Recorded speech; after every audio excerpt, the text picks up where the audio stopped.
Good news can often get overlooked or buried by the negative in our everyday lives, so let's change that. I'm Adrianna. And I'm Wyatt. We're just two ordinary people without any special qualifications or anything, trying to navigate life. We invite you to join us as we share wholesome stories, news articles of hope, and ideas about how we can all make the world just a little bit brighter. We are Uplifting Positive Stories.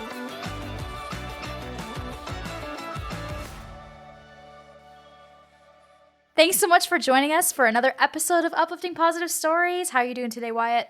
Doing good. It was a good, well, we're recording on a Monday, so it was a good start to the week with work and usual workout routine on Monday. So nice. Typical soreness, but it's a good sore. I get you. Well, I hope everybody else's weeks are also going well so far.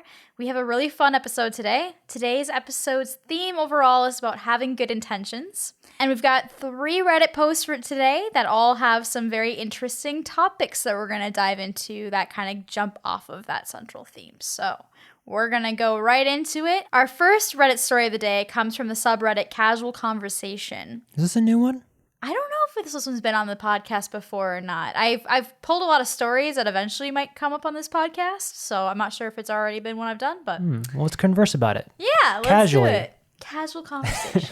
The title of this story is, I keep a very wholesome secret from my husband.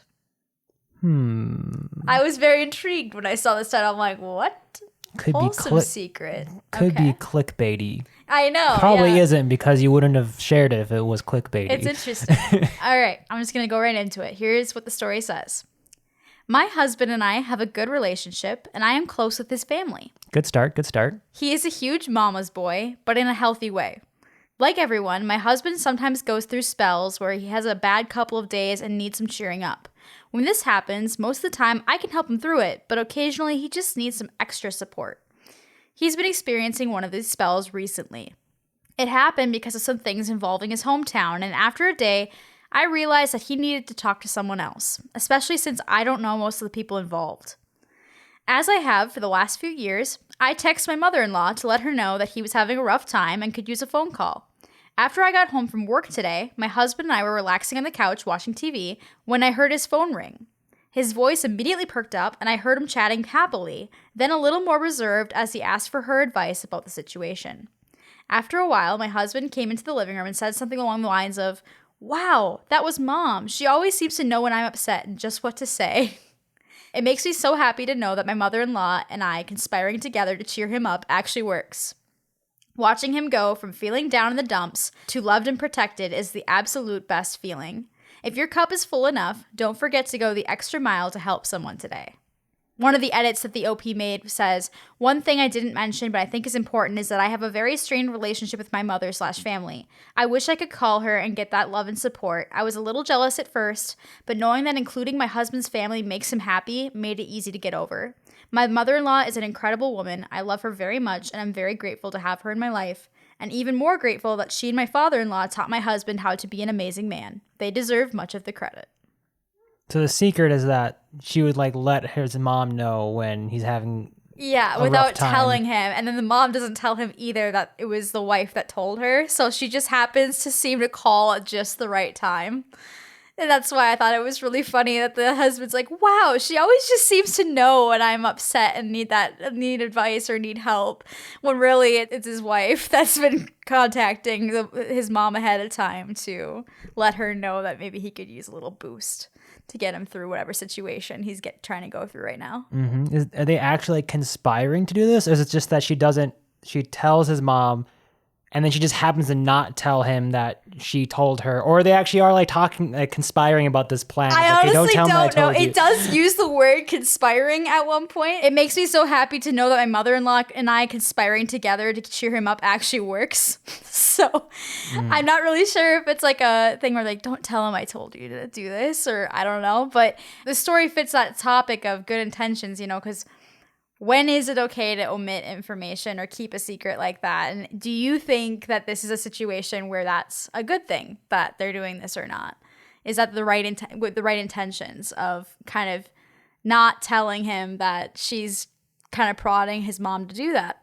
I mean, it kind of depends on the relationship, I guess, and the situation. I guess I don't know how you'd feel if I went behind your back to your parents to tell them what was going on in your life that was maybe not so positive, and like to get them to call and talk to you. I don't know how you'd feel about that in terms of like just sharing that information. Granted, you're pretty okay like just talking to your parents, about when you're having like things that you're trying to figure out or work through and stuff. I get you. It's an interesting story. That's why I pulled it for this, because she totally has the right intentions going in. Oh yeah, for sure. Because she just wants him, and I'm sure she doesn't want him to think, oh, my mom was pushed to talk to me. Mm-hmm. I'm assuming that she's not telling him that she's doing this and that the mom isn't bringing it up because they don't want him to make him feel like they're all conspiring to try to make him feel better instead of just, it happened to be that his mom called when he needed it, Mm-hmm. Clearly, him and his mom have a very close relationship, and she seems to have the right advice for him in certain situations where maybe his wife doesn't have the right advice or the right way to comfort him in a situation that's going wrong based on things that maybe his mom knows more about him than she does, about his past and like growing up and stuff like that, and people they knew growing up.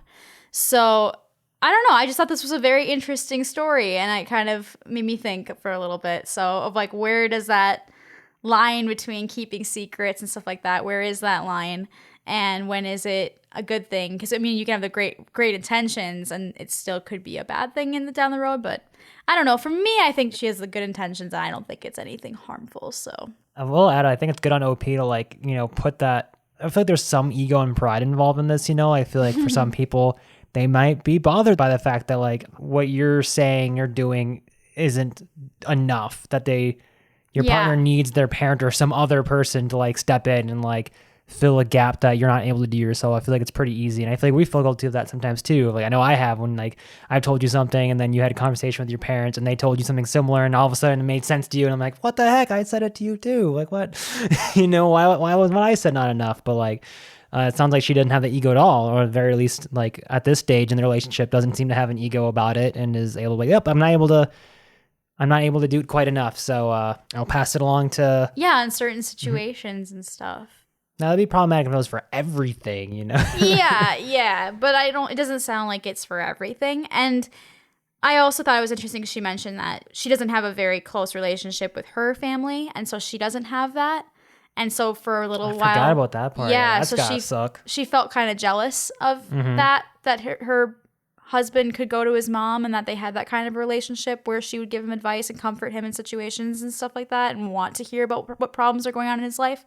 So the fact that she recognizes that it's awesome that he has that and is realizing that she was feeling jealous and able to have that self-awareness to point out that she was like, okay, I was feeling jealous. I realize that now. I should instead be happy for my husband that he has that and support that. And support them having that close relationship. And it sounds like she also has a great relationship with her mother-in-law. So that's awesome that she has that extra support now through having her husband and her mother-in-law in her life. So that's really cool. Yeah, it wouldn't be a very successful conspiracy if they didn't like each other. Yeah, exactly. Someone would turn on the other. Exactly. One of the comments that stood out to me on this one, it was a similar thing. Someone said, I do this with my boyfriend's best friend. I'll text his long-distance best friend, hey, call him or join him in an online game whenever you can.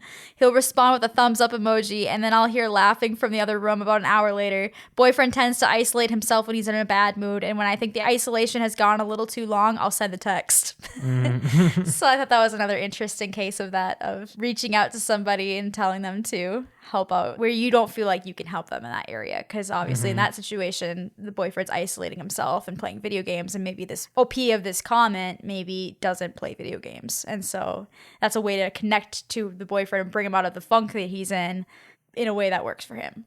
So I thought that was interesting. Moving along to our next story. The next story is actually more of a title, and then we're going to discuss it for a little bit, and then I'll read the update because this post is from Best of Positive Updates. Originally, this post was made on the subreddit No Stupid Questions, and the title says, would it be considered rude if I, a male high schooler, bought a pair of shoes for a fellow male high schooler whose shoes are falling apart? I know. Depends. I know. And I think it's so interesting because it's coming from a high schooler. I feel like all the comments should be context, please, more context. It's very interesting. So this is from a high schooler. obviously good intentions. I can't see where this would be bad intentions, but it's how do you go about something like that? And is that the right course of action or not? So I thought it was interesting reading some of the comments on this. Someone commented, an anecdote from my personal life you may want to consider. My work boots were falling apart and I couldn't get new ones at the time. I had them all duct taped up. Someone noticed this and purchased me a gift card for a clothing store so I could go get new ones. She could not have been nicer or more polite in doing it. In private, too, nobody knew about it. Yet for me personally, that absolutely shamed me. I felt horrible. I appreciated the act immensely, but being in a state where it was noticeable enough that I needed charity and then received it really affected me. Mm-hmm. My appearance was bad enough that someone had to spend their own money on me. Then again, I am generally really hard on myself. I don't know how they could have possibly handled this act any better to preserve my feeling of self-worth, but I'd just say be careful about how you do it based on my experience. Even if it's clearly recognized as a helpful and friendly act, it may be hurtful. Maybe not, just my 2 cents. So that was one comment. I got a couple more here that I feel like the context is so important because you don't know.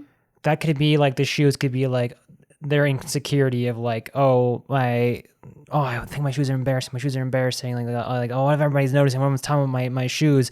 Well, I mean, no one's saying anything, so maybe it's not. And then like, sure, yeah, they did a nice act, but in a way that's affirming, so people are noticing that my shoes are bad and stuff, you know? Yeah. In the comments, OP does mention that they go to a rich school.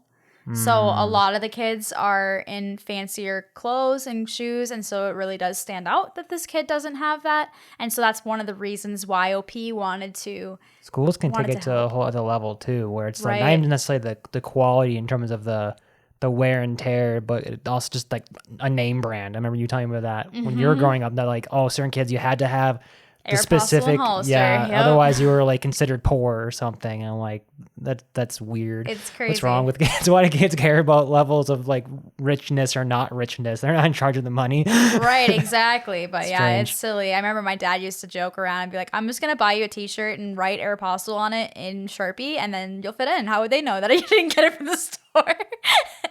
So yeah, it is silly how the standards are made in a lot of schools, but yeah, so a couple other comments that kind of give some interesting perspectives. So another one that kind of affirms that last one says, former poor kid here. Ask a teacher or the principal to give them to him, or even better, to put them in his locker anonymously. It'll feel less embarrassing if it comes from an adult, because then he won't be self-conscious about a peer having noticed his need. And even less embarrassing than that if they just appeared in his locker with no interaction required. I really wish this was how charity had been handled towards me. I very much appreciated the thought and the gesture, but it was super uncomfortable at the time when this happened to me. So kind of going back to what you said a little bit about peers, and you're kind of like, my peers noticed this, versus if it was a teacher. It's a little different.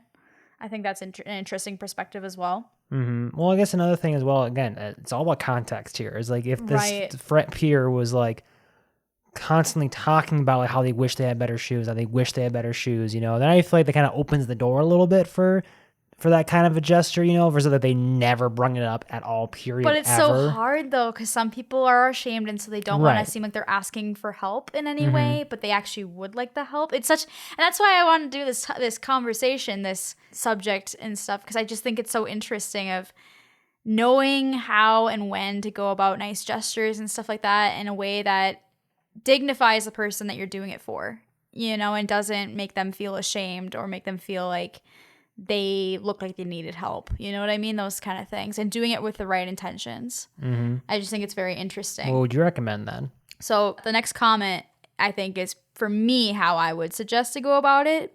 So the next comment says, in quotations, "Hey man, I ordered the wrong size. Noticed yours are rough. Would you use them?" And then someone responded to that, "Hey OP, this is the right response. This happened to me in high school. I had ratty old Converse that were always falling apart. I'd get a new pair and just blow through them in a couple of months. A couple of the cooler kids with money, we were punks, but they were punks with lawyer fathers, were going up to this shoe store in Seattle that had a pair of boots I really wanted, but had no way of affording. A couple of days later, we were all hanging out, and Nathan, whose dad was some partner at a local firm, looks at me and says, 'What size are your shoes?' I tell him, and the exact boots I wanted were there in the box, but it didn't fit Nathan. 'Yeah, they look better at the store than on me, but I know you'll like them, so here you go.' I was thrilled, of course, and eternally grateful. I couldn't believe my luck. It wasn't until almost 20 years later that a mutual friend told me that he felt rude parading around in his new Doc Martens while I was with my whole covered Converse. It floored me. He was a good guy, but rarely had done anything so generous towards me. Sadly, I was never able to say thank you because Nathan died a few years later, but I'll never forget what he did for me. The 90s were a fine time to be a teen man. So yes, OP, 100% correct. This is the graceful, dignified way to do things. Mm-hmm. So I totally agree with that. Make it seem like it wasn't like you're going out of your way to do it, but just do it. I think that's an interesting... It's kind of a lie, though. That's the interesting part of it. Like, is it right to lie? I don't know. Well, the other thing to consider is for things, it's surprisingly complicated for a thing of shoes, It seems like it should be just a simple gesture, like what's the relationship like with the parents, like how are the parents going to react to this? Because I could see a scenario... This is more of the worst case scenario. Maybe not the average parent, but I could see like if there were a negative scenario of this or a negative outcome could be they do this even if they lie about it and the parent sees through the lies and goes, wow, like so you're telling our kid your friends that we're poor and blah blah blah. Like there's like a lot of ego around finances and stuff and the appearance of less wealthy, and like It's tough. And so that's the only other thing I would add to that. It kind of depends on the relationship with the parents too. And maybe there's a way to involve the parents too. I don't know. It's just... Like I said, even it's that I could see there being... issue. If there was a way... I mean, I'd still think it's better than not doing it, I would still do it over not doing it. That's probably the way to do it, if anything. Or maybe involving a teacher or something like had also previously been suggested. Oh, it's just so tough. I wish it wasn't so tough with these...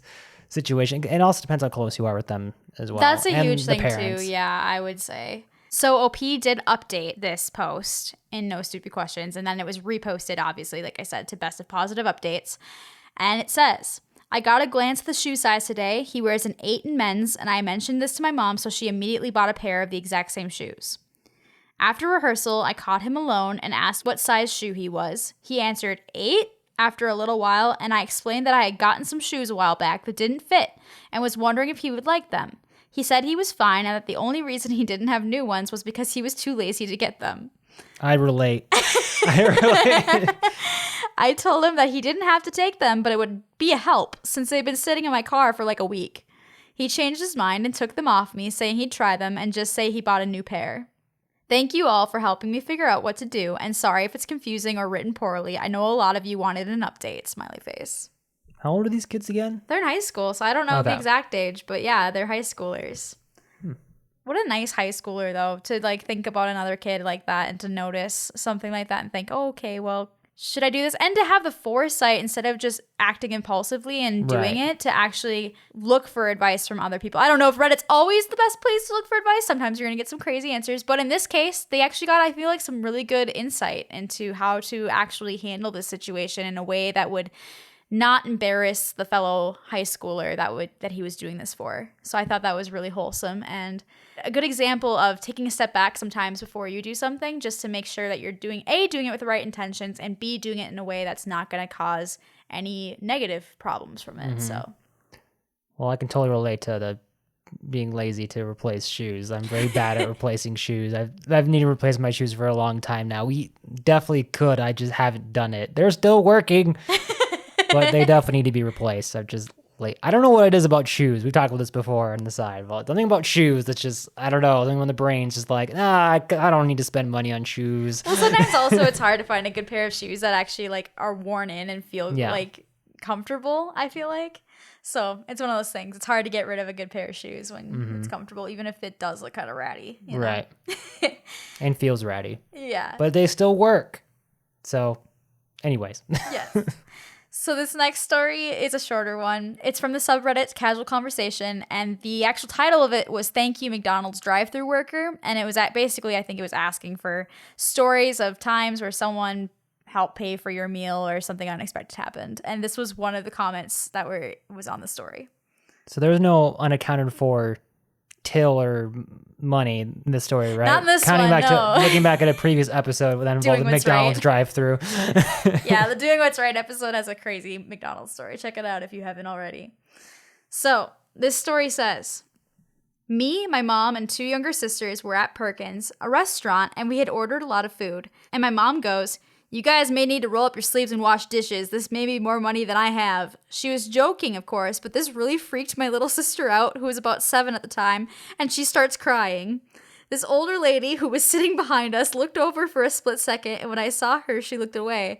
About 20 minutes later, we get the check, and my mom hands it to me along with her bank card to pay at the front counter, but the cashier says, "A nice older couple took care of your order, God bless." I told my mom, and she felt really bad, but that's when I realized the world isn't all filled with evil. I thought this was funny. So the mom was just being silly and was like, "You're gonna have to wash the dishes," and then the little sister took it literally, thinking that they couldn't afford it, that she was gonna have to do dishes, and the older lady next to them heard and was like, "Okay, I'm gonna pay for their meal," because they're struggling with money. I think that was a really, I don't know, it made me laugh a little bit. Hopefully it's not too embarrassing for the mom, I know.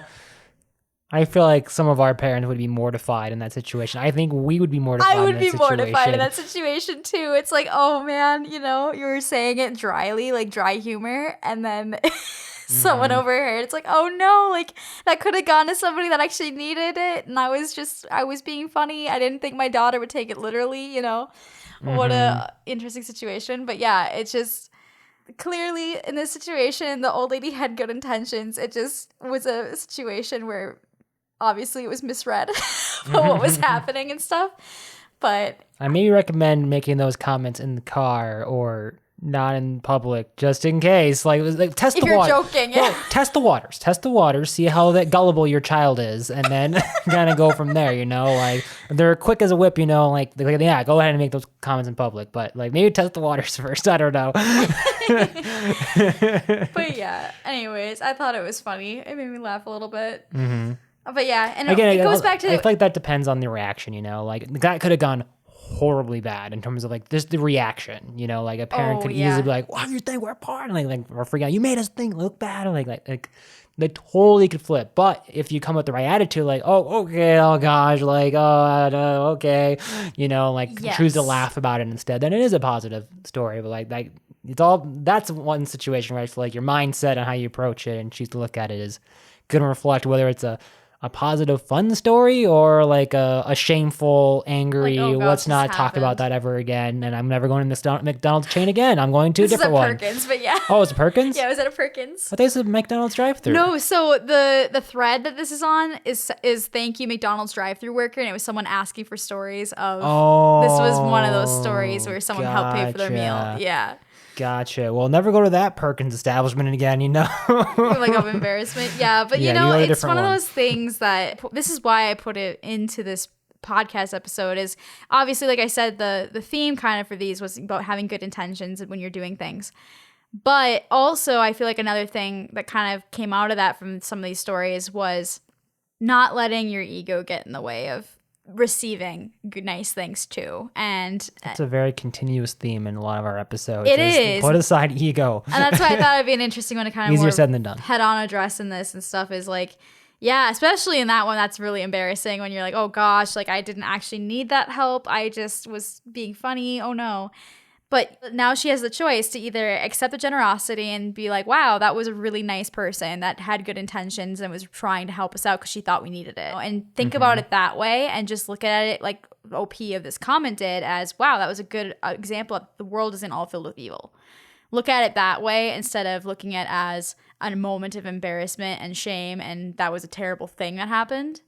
It's all about perspective. And so trying to take that generosity in whatever form it's given, as long as it seems to be given with good intentions and looking at it at the intention and trying not to feel embarrassed by it or feeling ashamed that someone noticed you needed help or one of those things. So it's all about trying to give things in a way that is dignified for the person that is receiving it, but also to try to have an open perspective and not feel embarrassed when you do get that help from someone if they're coming at it with the good intentions. So I thought it kind of goes both directions. And so I feel like some of these stories show both directions of that. Yeah. I would just add as an asterisk, like, think things through. Good intentions aren't always enough. And good intentions can lead to bad things. What's the expression, like, oh, the road to hell is paved by good intentions sometimes, So you got to be smart and think about things and how they could impact people, not, again... I don't know, just add a little asterisk. Like that high schooler did. I mean, again, if a teenager can do that, can take a step back and be like, wait, I want to do this, is this going to cause issues? Are they going to feel embarrassed if I do that? Just think about Just it. taking Maybe that talk step about back it. and like doing that and taking a double take and putting yourself in that person's shoes of receiving it as well. So I think that it's a good reminder for all of us. Yeah, because that story could have gone horribly bad if they didn't think about it or have a conversation about it. They just went ahead and did it in the wrong way. That could have been blown up pretty bad. We didn't need to. Right, because they just wanted to do a nice thing. The news article for today is from ABC News, and it is titled 5-Year-Old Surprised to Learn Liver Donor is His Former Preschool Teacher. This story apparently was originally from Good Morning America. Okay.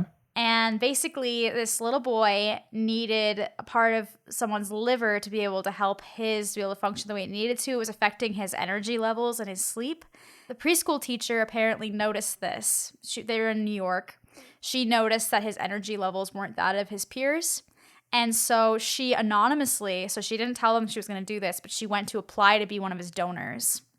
Apparently, it's a very long shot to be someone's donor for this kind of a thing. And so she did it, not expecting it to actually be a match, but she was going into it to see. And she happened to be a match. So apparently, she had heard about this, about the boy needing a liver, from a Facebook post from the mom.